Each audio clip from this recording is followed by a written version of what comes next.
Hello and welcome to the video. My name is Fern and today you're looking at a tier list for the characters and survivors in Risk of Rain 2.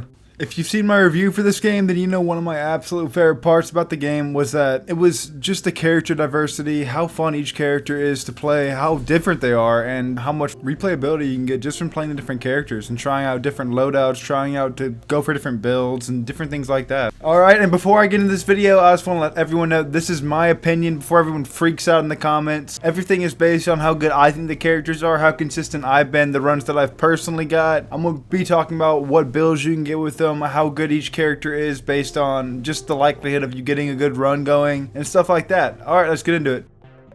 The first character we're talking about is the man, the myth, the legend, the Commando. The Commando is just a good introduction to the game. He shows you how to play. He's very basic at first, but honestly, once you get his abilities unlocked, he's really fun to use, and honestly, he's pretty good.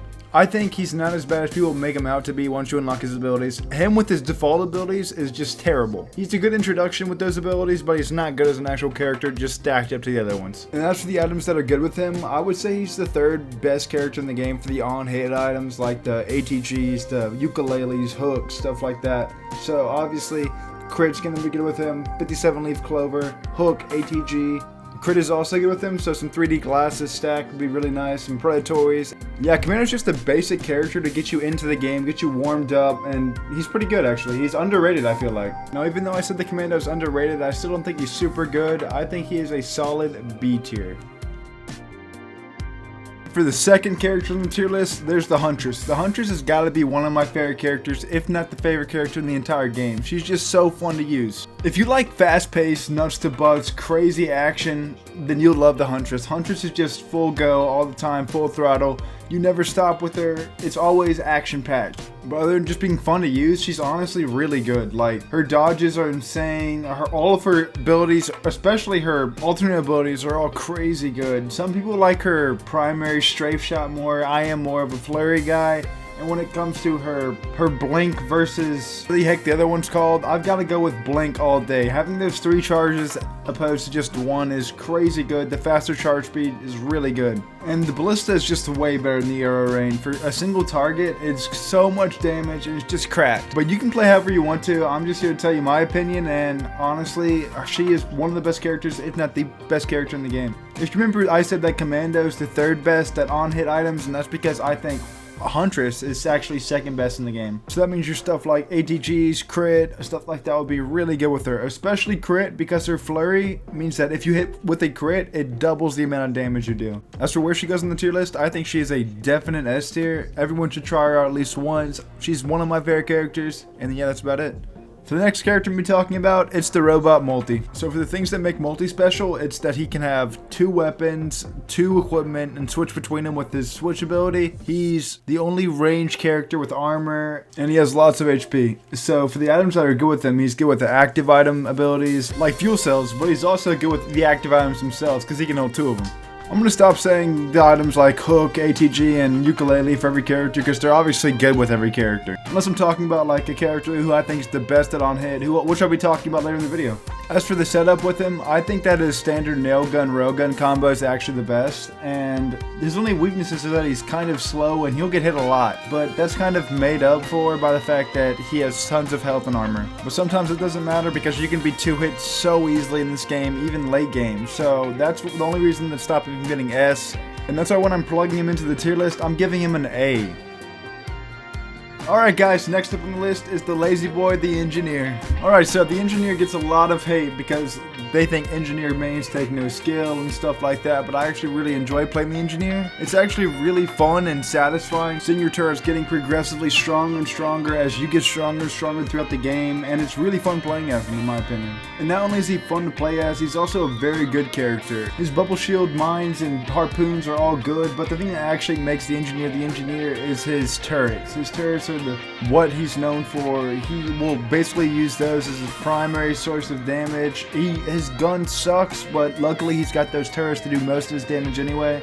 And if you choose the walking turrets or the stationary turrets, it's 2 totally different playstyles, and you can get a lot of replayability out of that, and it's so fun to just test out different loadouts with them. And as for what items are good with them, if you have stationary turrets, you'll definitely want to be rocking with some fungus and stuff like that. Go for the stationary builds where they're not really moving. Those items usually suck, but they're actually really good for the engineer. And also items that are good for both his loadouts are definitely going to be like the speed ups, because he's a very slow character and stuff like that. Now when it comes to actually putting him on the tier list, I think he is a very solid A tier. Alright, so the next survivor on the list is the Artificer. The Artificer is a very interesting character. He's focused on just pure damage and flying around. He doesn't have much mobility. He has high damage abilities, but he doesn't have good on-hit abilities. He also has his flamethrower or jump. You can rock either for a totally different playstyle. Flamethrower for some more extra single target damage, and the jump if you want some extra mobility. Artificer is a lot of fun to play with, just rolling around the map, gliding with your flamethrower out, throwing energy balls at people and fireballs and stuff like that. But she's not very good with on-hit items, and she is extremely easy to kill and doesn't have much mobility. She doesn't have much health, very easy to kill, and that's her weaknesses. When it comes to the actual tier list, I actually think she is the lowest character in the game because of those reasons, at the bottom of B tier. The next survivor I'll be talking about is the Mercenary. The Mercenary is so fun to use, definitely one of my favorites. He is a very challenging character, but he can be so fun to master and use. He is honestly a blast to use. All of his abilities are pretty good. He's just meant to have fun. He's very challenging. I wouldn't recommend him if you're new to the game. If you don't want to sink some serious time into him, I wouldn't recommend him. You need to know the items that are good for him, know what to go for, and he's just really fun. He can go invincible. You need to know how to use your invincibility frames, what items are good for him. And when it comes to items that are good for him, it'd be like items like Hard Light Afterburner, stuff that make you have increased ability times, Alien Head, Tesla Coil. Tesla Coil is probably the best in the game for him, just because he's going to be on the enemies all the time. When it comes to his abilities, I would just recommend doing whatever you want. People have different opinions, and it's just a lot of fun. I use them both. I use all of his alternates. It's so fun using him. And when it comes to how good he is and where he fits on the tier list, I think he is somewhere between the bottom of A and the top of B. So I'm going to put him at the bottom of A. He's so fun to use and can go invincible. He's honestly a really good character. Alright, so the next character I'll be talking about is the robotic plant Rex. The main points you want to know about Rex is that his abilities actually lose him health, which is a major negative, but the thing that makes up for that is how much health he gains through his other attacks. He has health regenerating attacks that all help you just regen health, and you can honestly go through an entire game without getting any health regen items with them.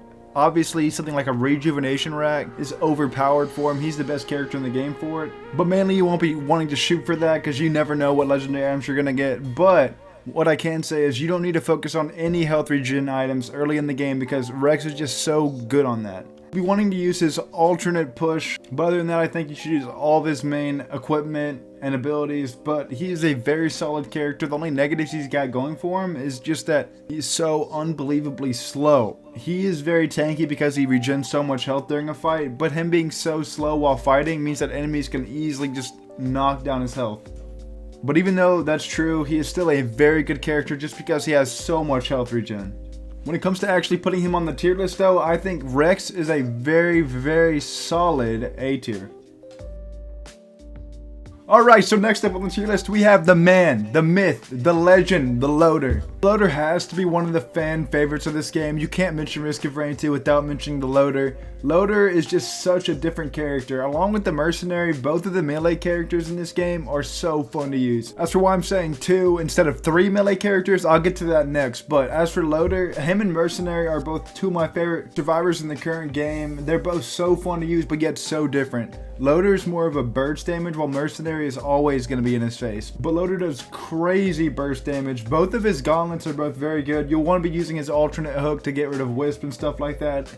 His little deployable turret is very good for clearing out all the small enemies, and it can also trigger on hits. Loader is so fun to just swing around the map like a madman. If you get a couple backup mags, you can go crazy. Items like the Hard Light Afterburner and Alien Head are very good for him just because he is so heavy on his utility skill. You'll be doing most of your damage with just his utility. And also, another item that I haven't talked about as much in this video, but yet is still very good, but especially good for the Loader, is the bands. The Runald's and whatever the ones, Kajaro's band, are both very good for him. The reason they're so good for the Loader specifically is just because he's going to be going in and out with burst damage. He's not going to be in there consistently, and they have a 10-second cooldown whenever you do damage with him. Loader also has armor, and he also regenerates a little shield whenever he does damage with his punch. So overall, when you plug the Loader into the tier list, you got to give him a very, very well-deserved S tier. Alright, so the next character on the tier list is going to be the little dino boy Acrid. Acrid is a melee character, well, he's classified as a melee character by the game, but he's, in actuality, you will not be wanting to use him as a melee character at all past the first 2 floors. In my opinion, the way you want to be using Acrid past the first 2 floors is definitely just training up all the enemies Call of Duty zombie style, and then just bursting them down with your poison damage. You'll be wanting to use your infection shot a lot, and that goes even more for multiplayer, because multiplayer there'll be even more enemies to stack your infection shot on, and it's just crazy.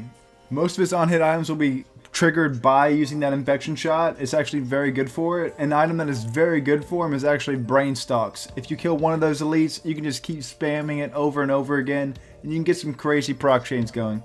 The thing that Acrid is missing though is single target damage. If there's just a single target on your screen, other than poison, you're not really going to be doing much damage with him. His melee is terrible. If you don't have very many enemies to trigger your on hits on, you'll just be out of luck. He's not a single target damage machine. Unless you're talking bosses like Mithrix, and then he's the best character in the game for him because you actually don't need any items for it. You can just have a long boss fight where you just continue to poison him.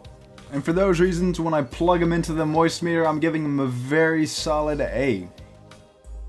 Alright guys, so for the last and final character, we'll be talking about the newest member to the squad, and that is the Captain. Remember when I was talking about the best survivors with on-hit abilities, and why I didn't mention number 1? And that's because number 1 is right here.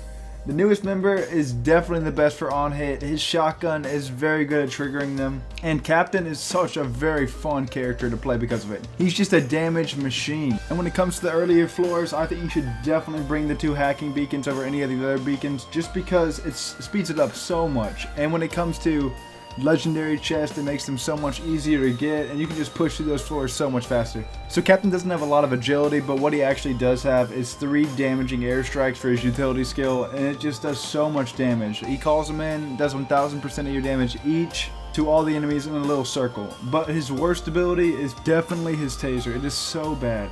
Well, it's not the worst, but it's just when compared to other abilities in the game, it's just very weak. The only thing it's really good for is holding an enemy still while you call in your airstrike on them sometimes. And also just resetting your shotgun so you can shoot it twice in a row. Another big plus for the Captain is actually just that he starts with a legendary item, and his legendary item he starts with is actually pretty great. It just blocks incoming projectiles from the enemies and does very good work. He's the only character that can get it, and it's very good for covering his one flaw, which is his mobility. And for those reasons, when you plug him into the tier list, he is definitely an S tier. Alright, I've got to organize this tier list, put everything in order real quick. I'll be back in a second with the final results.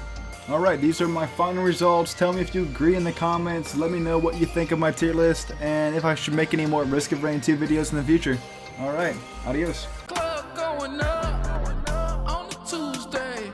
Got your girl in the cut, she Tuesday. Club going up.